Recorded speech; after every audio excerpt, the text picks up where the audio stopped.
चंदन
गुजारा होगा हमारा।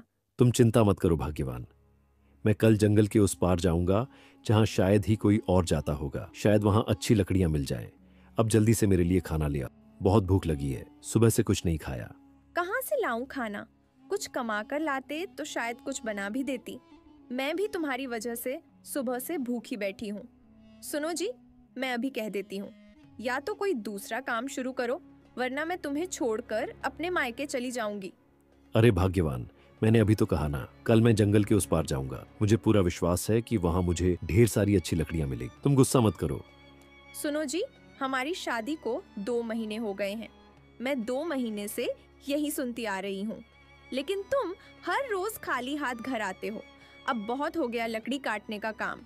कल कोई और काम ढूंढो और घर पर पैसे ले आओ। अगर कल भी खाली हाथ वापस आए तो मैं कह देती हूँ, मैं अपने मायके चली जाऊंगी और फिर वापस कभी नहीं आऊंगी तुम्हारे पास। इतना कहकर सुजाता वहां से चली जाती है। अपनी पत्नी के मुंह से ऐसी बातें सुनकर माधव काफी परेशान हो जाता है।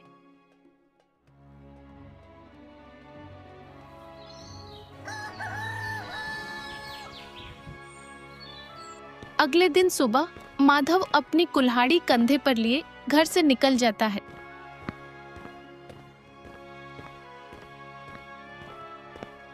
और जंगल में जाके एक वृक्ष के नीचे बैठ जाता है।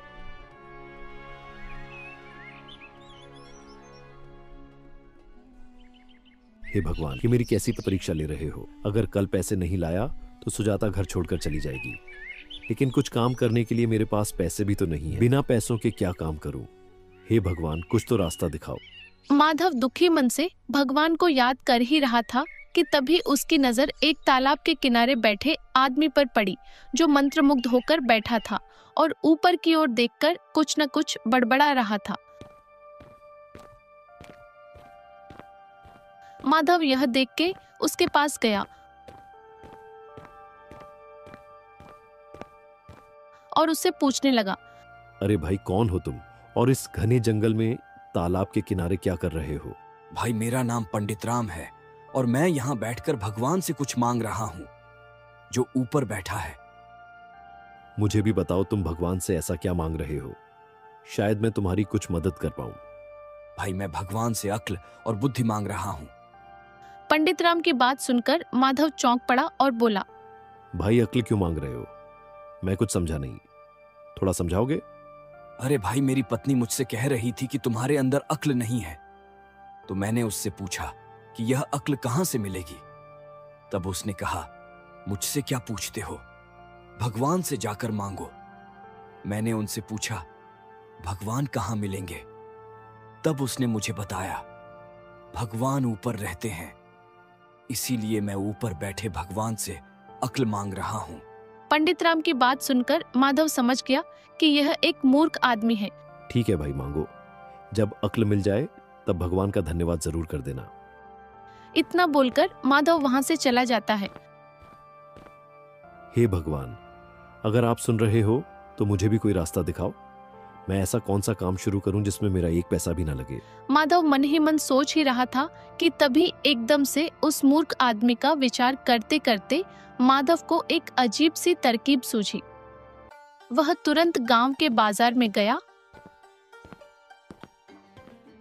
और लकड़ी के एक टुकड़े पर बड़े बड़े अक्षरों में लिखवा दिया, बुद्धि की दुकान। तभी माधव के पास से एक आदमी गुजर रहा था। जब उसने बुद्धि की दुकान नाम लिखा देखा तो वह माधव से पूछने लगा, अरे भाई, क्या बेच रहे हो? अरे भाई, बोर्ड पर लिखा तो है बुद्धि बेच रहा हूं। अरे भाई, बुद्धि भी कोई बेचने की चीज है क्या? आखिर तुमसे बुद्धि कौन खरीदेगा? क्यों भाई, बुद्धि की जरूरत तो सबको पड़ती है, चाहे वो छोटा बच्चा हो या कोई बड़ा आदमी। अरे बड़े ही मूर्ख आदमी मालूम होते हो तुम। भला बुद्धि भी कोई बेचने की चीज है? देखना भाई, एक दिन सब लोग मुझसे बुद्धि खरीदने आएंगे। फिर वह आदमी वहां से हंसता हुआ चला जाता है।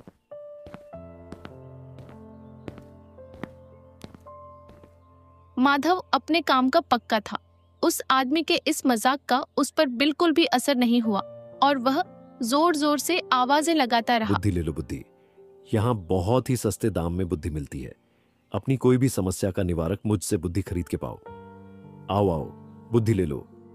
सब लोग माधव के पास आते और उसका बहुत मजाक उड़ाते, लेकिन माधव उसी आत्मविश्वास के साथ वहां बैठा रहा।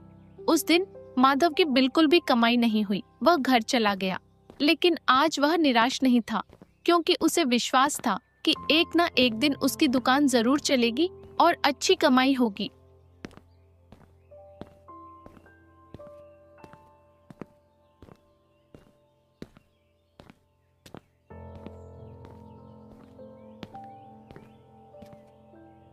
क्या हुआ जी, कहाँ चले गए थे? आज इतनी देर कैसे हो गई? कुछ पैसे लाए या नहीं? भाग्यवान, मैंने नया काम शुरू किया है। तुम देखना, जल्दी ही हमारे अच्छे दिन आएंगे। काम? कैसा काम? और उस काम के लिए पैसे कहाँ से आए? फिर माधव सारी बात अपनी पत्नी को बताता है, जिसे सुनकर उसकी पत्नी चौंक जाती है। हाँ, काम तो ऐसे बोल रहे थे जैसे पता नहीं क्या शुरू किया है। क्यों सारे गांव वालों के सामने अपना मजाक बना रहे हो?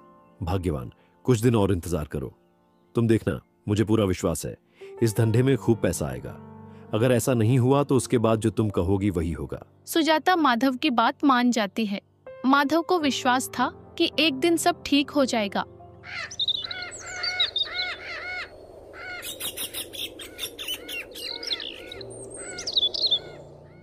दूसरी तरफ उसी गांव में धर्मीलाल नाम का एक व्यापारी रहता था।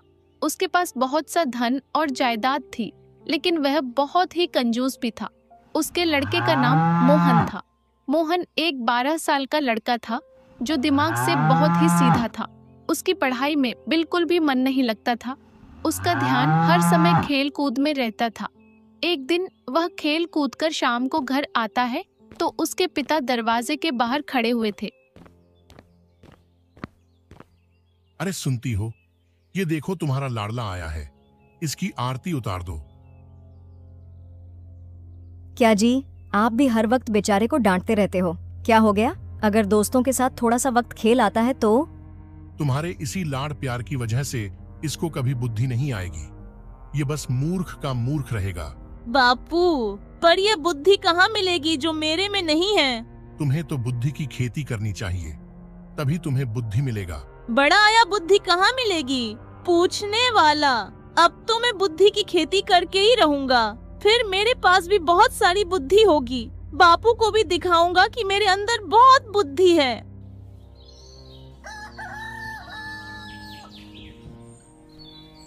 अगली सुबह मोहन अपने घर के बरामदे में मिट्टी खोदने लगा।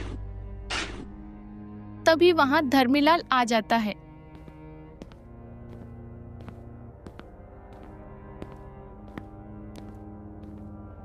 अरे ओ बेवकूफ, तू यह क्या कर रहा है?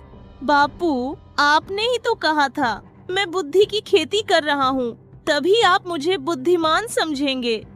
हे भगवान, इस नालायक को थोड़ी सी बुद्धि दो।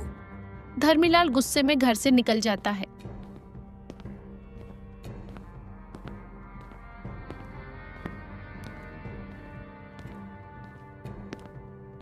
अब मैं अपने दोस्तों के पास खेलने जाता हूँ। बापू तो बाहर चले गए।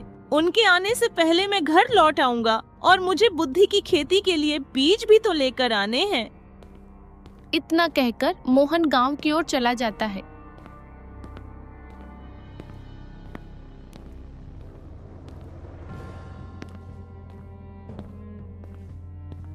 वह माधव की दुकान के सामने से गुजर रहा था, तभी उसे बुद्धि की दुकान नाम लिखा बहुत ही दिखा। सस्ते दाम में बुद्धि मिलती है।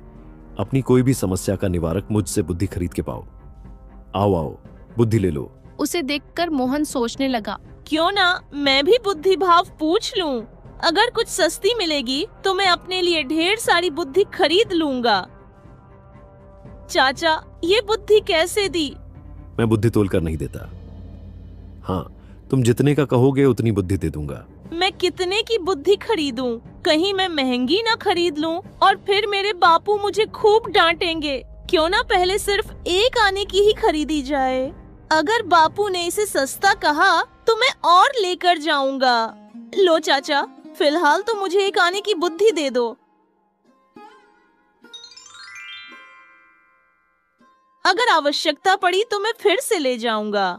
ठीक है, जैसा तुम ठीक समझो। माधव ने एक आना लिया और फिर मोहन की तरफ एक कागज बढ़ा दिया और बोला, ये लो तुम्हारे एक आने की बुद्धि। मोहन वो कागज लेकर अपने घर की तरफ चल दिया और मन ही मन सोचने लगा, अब तो बापू बहुत खुश हो जाएंगे जब मैं बापू को बताऊंगा कि मैं सिर्फ एक आने में थोड़ी बुद्धि खरीद कर लाया हूँ।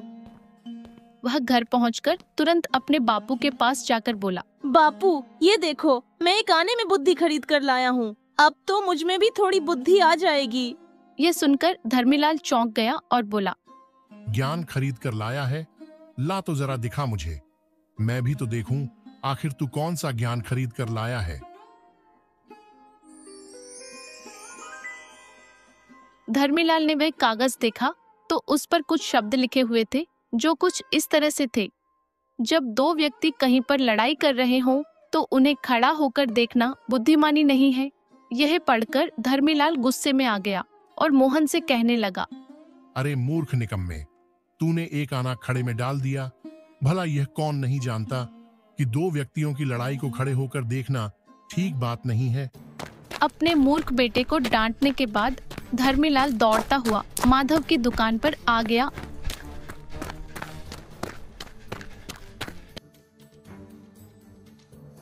और कहने लगा, अरे बेईमान, तूने मेरे बेटे को मूर्ख समझकर ठग लिया है। मेरे पैसे वापस कर दें, नहीं तो मैं सिपाहियों को खबर करता हूँ। आप बेकार में ही गुस्सा कर रहे हैं श्रीमान जी। आपका बेटा अपनी इच्छा से बुद्धि खरीद कर गया था। अगर आप फिर भी चाहते हैं तो मेरी चीज मुझे वापस कर दीजिए। आपके पैसे आपको मिल जाएंगे। धर्मीलाल ने तुरंत वह कागज निकाला और कहा, लो पकड़ो अपनी अमानत और मेरे पैसे मुझे वापस दे दो। तभी माधव ने अपना कागज का टुकड़ा लिया और धर्मीलाल को पैसे वापस दे दिए।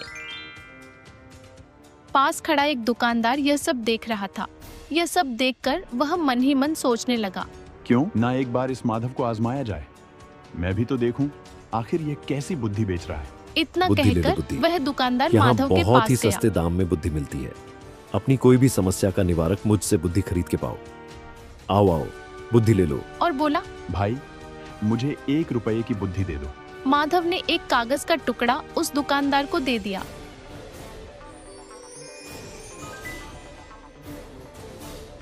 दुकानदार एक तरफ गया और उसमें जो लिखा हुआ था उसको पढ़ने लगा। जब भी दो इंसानों की लड़ाई हो रही हो तब उसे कभी नहीं देखना चाहिए। ठीक है, मैं यह बात अपने जीवन में जरूर अमल करूंगा। जहां भी दो इंसान की लड़ाई हो रही होगी मैं तुरंत वहां से चला जाऊंगा।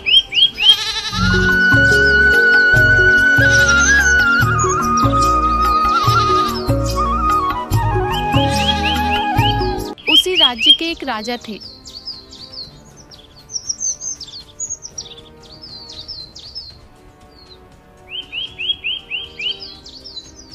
जिसका नाम राजा चंद्रसेन था। उस राजा के दो खास सेवक थे।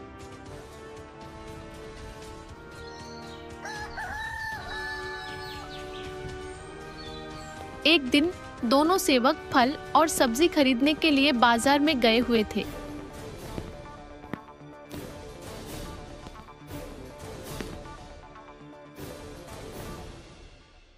उनमें से एक सेवक दुकान पर जाकर कहने लगा, अरे वाह, यह तरबूज तो कितना हरा है और पका हुआ है। महाराज इसे खाकर बहुत ही खुश हो जाएंगे। मैं पहले यहीं खरीद लेता हूँ। वह दुकानदार के पास जाकर बोला, अरे भाई सुनो जरा, वो तरबूज कितने का दिया? सिर्फ 2 आने का है भाई साहब। बहुत ही अच्छा तरबूज है। अच्छा ठीक है, लाओ इसे मुझे दे दो। पर इससे पहले कि दुकानदार तोलकर तरबूज उसे देता, इतने में दूसरे सेवक की नजर उस तरबूज पर पड़ी और वह तुरंत बोल पड़ा, ठहरो भाई, यह तरबूज तुम मुझे दे दो। इससे पहले कि वह दुकानदार कुछ और बोल पाता, उस दूसरे सेवक ने 3 आने दुकानदार के हाथ पर रख दिए।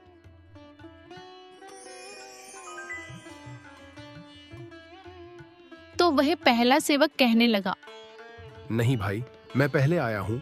हमारी बात पहले ही हो चुकी है, इसलिए तुम यह तरबूज मुझे दे दो। नहीं, ये नहीं हो सकता। मैंने इससे पहले ही तुम्हें तरबूज के पैसे दे दिए थे। ये तरबूज मेरा हो गया है। दुकानदार अब सोच में पड़ गया था। ये सब क्या माजरा है? ये दोनों तो लड़ने लगे हैं। कहीं मामला मारपीट तक ना पहुंच जाए, क्योंकि यह दोनों शायद महाराज से इनाम लेने के लिए ऐसा कर रहा है। मुझे एक तरफ हो जाना चाहिए। माधव से ली गई बुद्धि याद आ जाती है। वह तुरंत वहां से खिसक गया।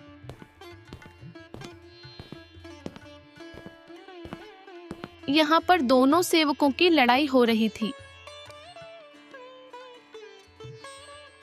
आज तो मैं तुम्हें... हाँ, मैंने भी कोई हाथ में चूड़ियां नहीं पहनी है। तभी अचानक मोहन वहां से गुजर रहा था।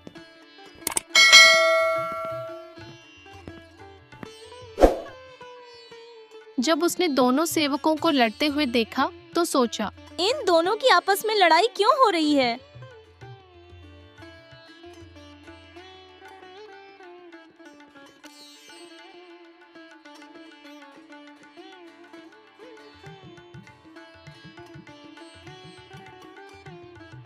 एक तो मोहन था ही मूर्ख, दूसरा वह उनके नजदीक ही खड़ा होकर उनकी लड़ाई देखने लगा और उनकी बातें सुनने लगा। अचानक उन दोनों की नजर मोहन पर पड़ गई। दोनों उसकी तरफ आई और बोली, सुनो लड़के, तुम हमारे गवाह हो। बीच बाजार में इसने जो मेरी बेइज्जती की है, उसकी गवाही तुमको ही देनी पड़ेगी। सुनो लड़के, तुम मेरे भी गवाह हो। भगवान के वास्ते तुमको राजा के सामने सारी बात सच सच बतानी पड़ेगी। मूर्ख मोहन को कुछ भी समझ में नहीं आ रहा था। उसने अपना सिर हिला दिया और वहां से चला गया। जब दोनों सेवक दुकान के आगे से चले गए तो दुकानदार अपनी दुकान पर वापस आ गया और कहने लगा, ये तो अच्छा हुआ। अगर मैंने लड़ाई न देखने का ज्ञान माधव से न खरीदा होता तो मैं आज में धर्मीलाल के बेटे की जगह पर फंस गया होता। अब यह मोहन जरूर किसी बड़ी मुसीबत में फंसेगा। उन दोनों सेवकों ने अपनी अपनी शिकायतें राजा के पास जाकर की। तो फिर राजा ने यह सब साबित करने के लिए मोहन के पास अपना संदेश पत्र भेजा। मोहन ने वह पत्र पढ़ी।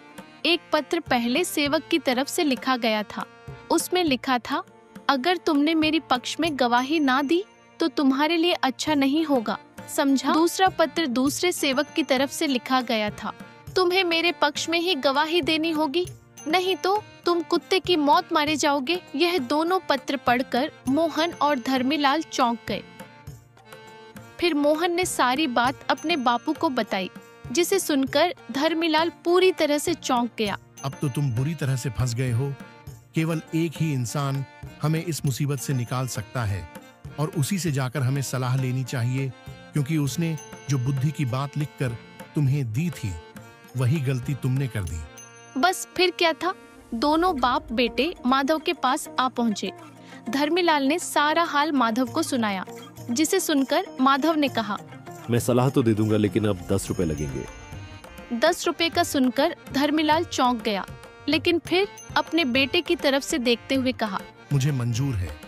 अच्छा तो सुनो, तुम जब भी राजा के सामने जाओ, राजा के सामने पागल जैसे बन जाना, और जब वह तुमसे कुछ पूछे तो उल्टा सीधा बोलते हुए ऊंट पटांग बातें करते रहना। मोहन ने माधव की बात मान ली। खुशी खुशी अपने घर वापस आ गए।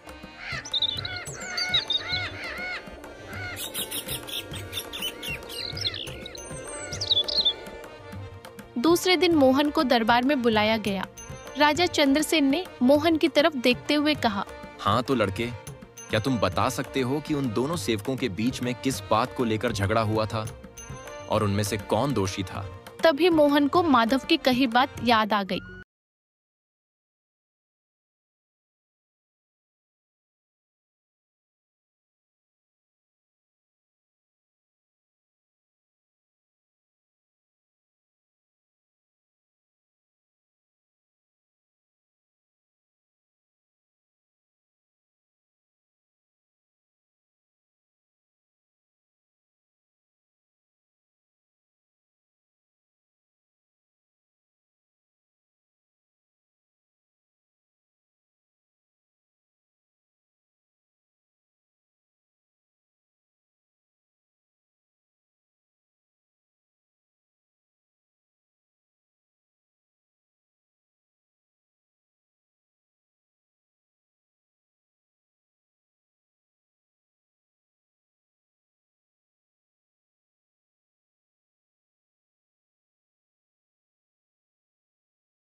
बाप बेटे वहाँ से चले जाते हैं।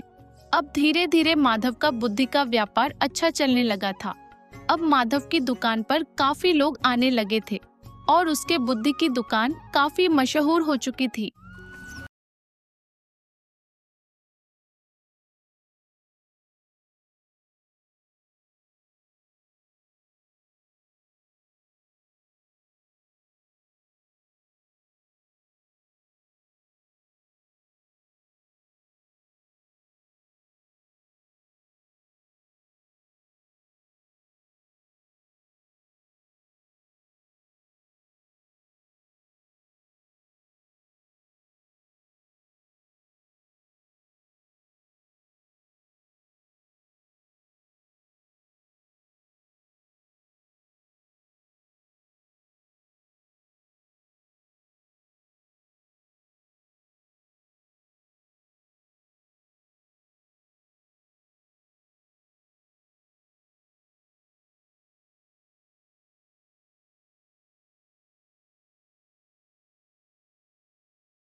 माधव बिना किसी झिझक के बोला, जरूर महाराज, लेकिन मैं उसकी कीमत 500 स्वर्ण मुद्राएं लूंगा आपसे। हाँ हाँ, हम 500 मुद्राएं देने के लिए तैयार हैं। तुम बुद्धि की बात बताओ। राजा ने तुरंत खजांची को बुलाकर माधव को 500 स्वर्ण मुद्राएं दे दी।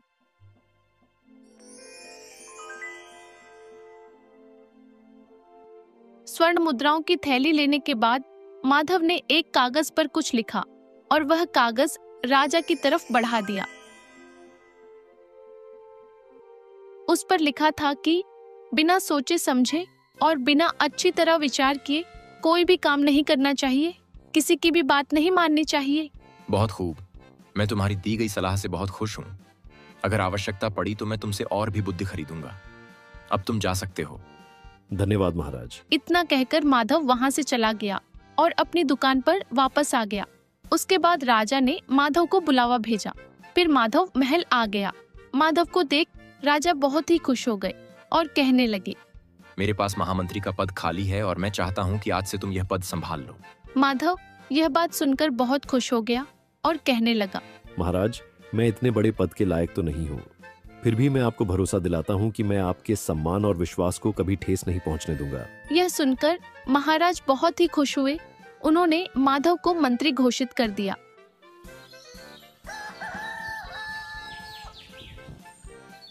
महामंत्री बनने के बाद अब माधव के जीवन में अच्छे दिन आ गए थे। अब वह दोनों खुशी खुशी अपना जीवन व्यतीत करने लगे थे। भाग्यवान, अब क्या कहना है तुम्हें मेरे बुद्धि के व्यापार के बारे में? हाँ जी, आप सही थे। मैंने ही आपके ऊपर विश्वास नहीं किया। मुझे माफ कर दो। सच में मेरे तो भाग्य ही खुल गए जो मुझे आप जैसे बुद्धिमान पति मिले हैं। हाँ भाग्यवान, मैंने कहा था ना, एक दिन सब ठीक हो जाएगा।